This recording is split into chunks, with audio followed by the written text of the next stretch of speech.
Ciao mga tao, buongiorno. Alright. Tada! It's super duper official na European passport.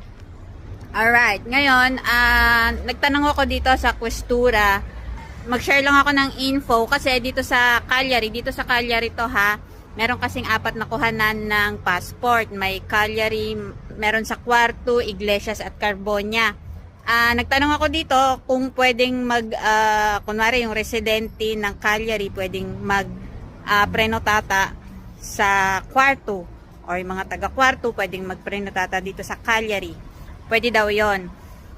Yun naman just in case lang na kunwari nagmamadali ka, walang maagang schedule dito sa Cagliari, pwede ka magprenotata sa ibang Questura.